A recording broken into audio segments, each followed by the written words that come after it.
ദസറ 2010 ജനുവരി 15 വരെയുള്ള വാർത്ത.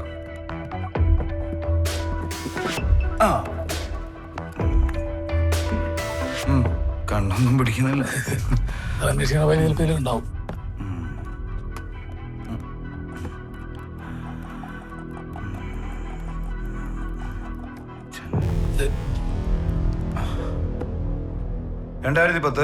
ജനുവരി കാലിക്കറ്റ് സംസ്ഥാന സ്കൂൾ കലോത്സവം വ്യക്തിഗത ചാമ്പ്യൻ ഭരതനാട്യം, മോഹിനിയാട്ടം, കുച്ചിപ്പുടി, മോണാക്, കഥാപ്രസംഗം എല്ലാത്തിലും എ ഗ്രേഡ്. ഇതിനുമെടുന്ന മെയിൽ 2010 ഈ കലാതിലകവും കലാപ്രതിഭയൊക്കെ എടുത്തുകളാണ്. പിന്നെ വ്യക്തിഗത ചാമ്പ്യന്മാര് മാത്രമായി. അത് ഏറ്റവും കൂടുതൽ പോയിന്റ്സ് ഉള്ളവർ മാത്രം. ഞാൻ ആദ്യമായിട്ട് റിപ്പോർട്ട് ചെയ്തത് ഈ സംസ്ഥാന കലോത്സവം. അതാണ് ഇത്ര ഓർമ്മ.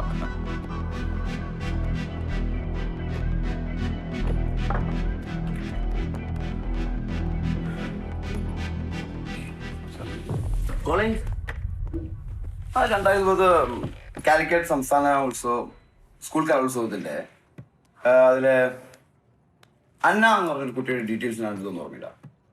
Director Ram Mohan road. അത് ഏത് പടത്തിന് വേണ്ടിയിട്ടായിരുന്നു? Okay, thank U.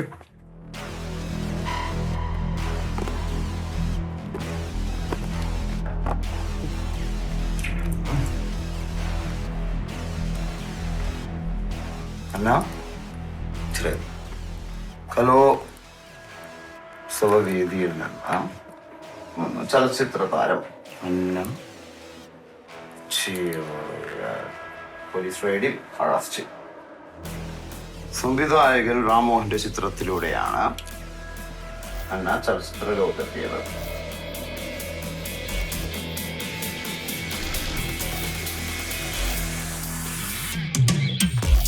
ഇപ്പോ ഇതിലൊരു സൈഡ് സ്റ്റോറിയാണ്. You can go live. അല്ല സാർ, ഇത് ഒന്നുകൂടി കൺഫേം ചെയ്യണ്ടേ? എന്ത് കൺഫേം ചെയ്യാം? അല്ല, ആ കുട്ടി തന്നെയാണ് ഈ കുട്ടിന്ന്.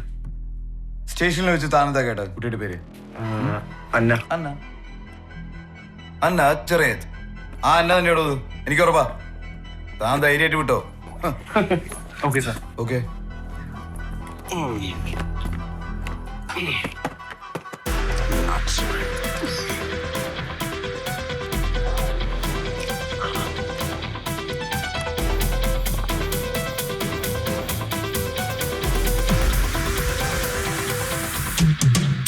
മുൻ കലാതിലകവും ചലച്ചിത്ര താരവുമായ അന്ന ചിറയത്ത് പെൺവാണിഭ കേസിൽ പിടിയിൽ.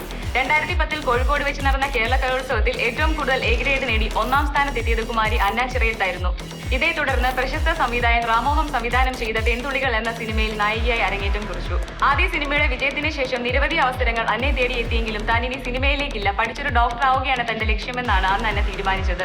സമൂഹത്തിനാകെ മാതൃക നൽകിയ ബുദ്ധിമതിയായ ഒരു പെൺകുട്ടിയാണ് ഇന്ന് ലഹരി മാഫിയുടെയും പെൺവാണിഭക്കാരുടെയും കയ്യിൽ അകപ്പെട്ടത് എന്നുള്ളത് നമ്മുടെ സമൂഹം വളരെയധികം പ്രാധാന്യത്തോടെ ചർച്ച ചെയ്യപ്പെടേണ്ട ഒരു വിഷയം തന്നെയാണ്.